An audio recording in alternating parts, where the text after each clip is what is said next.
Ladies and gentlemen, new NSR Live Talk, and this time with the most important people.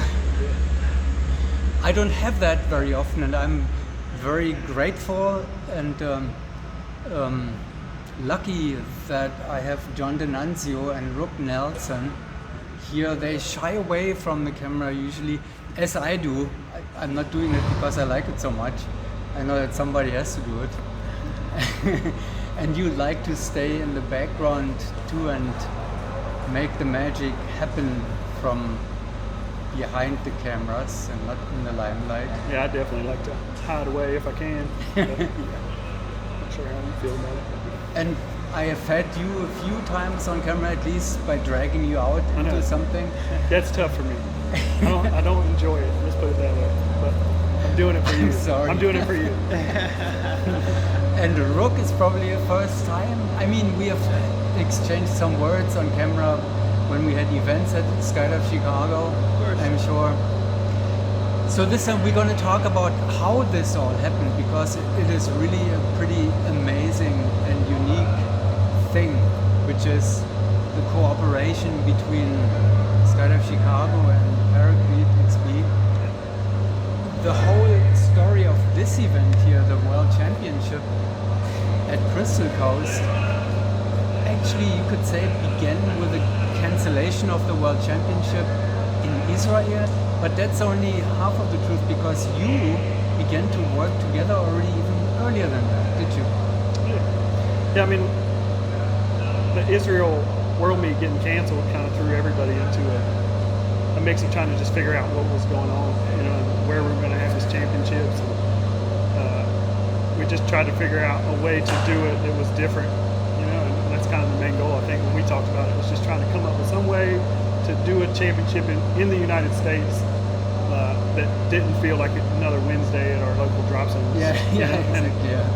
As a U.S. competitor, when you have that, it doesn't really feel like a world meet a lot of the times when you have that. So I think we kind of accomplished that, and it's mainly his idea. Oh, was it? Because I was just wanting to say, you could have done that without Rook, and Rook could have done it without you, John. But you decided to do it together. So when was the first time that you cooperated in partnership? Wasn't that before you applied for the World Championship together? You did nationals together? Or when was that the first time? Yeah, I mean, there's always been a relationship between the two drop zones. It's been great, throughout the years, and obviously when we do nationals, we like to accommodate all the events, not just the FS side. So with Paraclete's Pond and us doing the other side, it was an easy marriage to get that done. I convinced him to do it 2 years in a row, which worked out.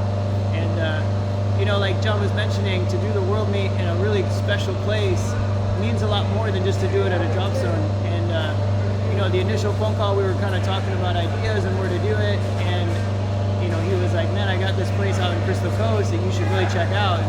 And he was absolutely right. This place is beautiful, and what a better, you couldn't have more scenic background, and especially with some of the free fly videos that you're watching, man, it just really adds a lot to the overall composition of those jumps. And these guys are out there setting world records, and what a cool spot to set a world record at, with such a beautiful background. The city of Beaufort's been so accommodating, and it's just great to have everybody here in a special place, and opening ceremonies at the fort. Man, what a really cool moment that was. And we're not done yet. We got to finish up some of the events. We got a great closing ceremonies here, and it's just neat to. We're doing it. It's just really cool to be in a special place, like John was saying, have a delegation parade, make it feel like a world meet.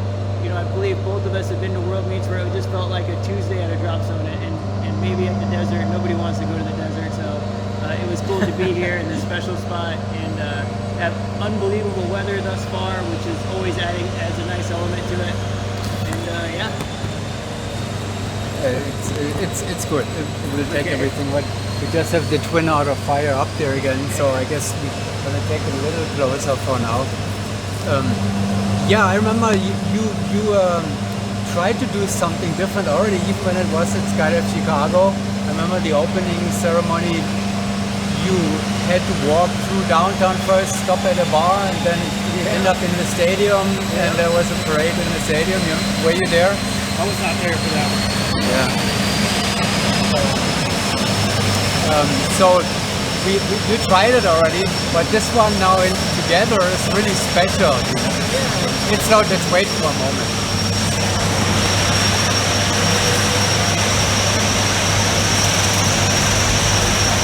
I can cut that out later.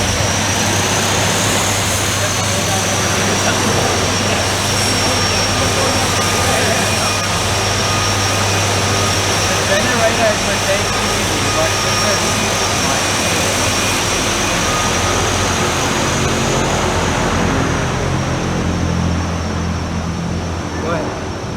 maybe we should just leave it in anyway because it's kind of entertaining because that's what we do, right? Yeah. We got 4-way. 2 passes. Oh, except that Rookie, you're the air boss. I am. He's doing his job right now. That was just air bossing. Yeah, for sure. The show must go on, right? Yeah. And John, he is running and Andy is doing the 8-way thing. By the way, congratulations for the world record. And so he was jumping 8-way, you were air bossing and all of that. That's kind of the idea of doing it together is that we have so much stuff between us and so many people, and it just made more sense to go off site like that and take 2 businesses to make it happen. You know, like we could cover down on a lot more stuff. So we brought a lot of stuff here, you know, to make it happen. But between us, it made it easy. It wasn't as expensive as it probably could have been this time. And I remember, I mean, the thing, thinking, having an idea of doing things, and then making things happen. I have ideas all the time, you know, what I could do and so forth. But then making the step and then taking the action on it, those are 2 different worlds, you know. So having it, again, thank you and congratulations for that, because the idea was great to work together. The idea was great to pick a place like this. Now, at the first days when I came here, you were really also putting your hands on everything. I saw John literally carrying 2x4s around from here to there, and you have more stories like that probably for us. So that was kind of the goal. I was going to do a lot of the work up front before these guys got here, and then once the meet started, I was just going to let push it. And that's pretty much what happened. I didn't have to do anything today, which was great for me for competing.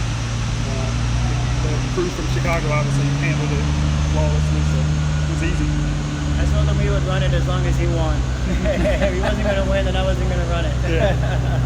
So what else did you have to do? Mow the lawn? I mowed the lawn. I mean, everything, right? Yeah.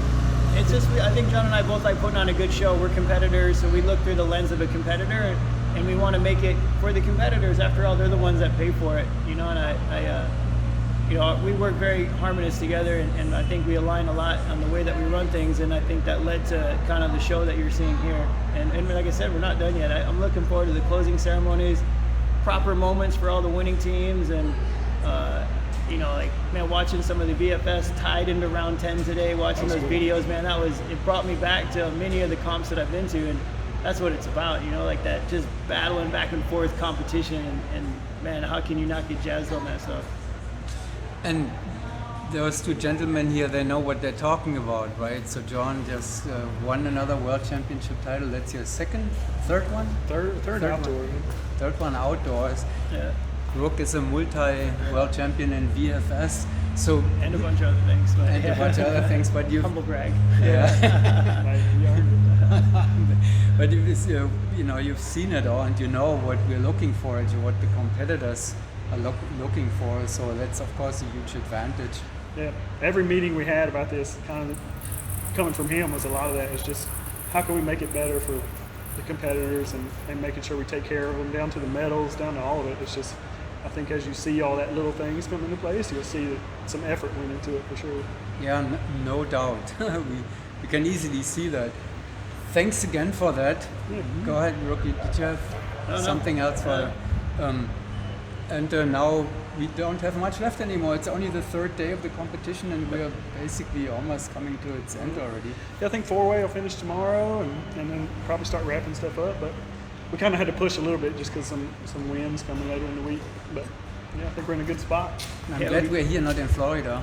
Yeah, we slotted between two hurricanes because there was like one before it, and then we kind of like got in between it, and now there's another one happening. You're just like, man, this is good timing. The universe works in certain moments. Yeah, I'm staying here. I'm not going For from. sure, yeah. Why? And so this one Yeah. is good. All right, again, thank you very much. Yeah, thanks, Congratulations for all that, Thanks. and we will enjoy the rest of the time here. Appreciate it. Thanks for your time.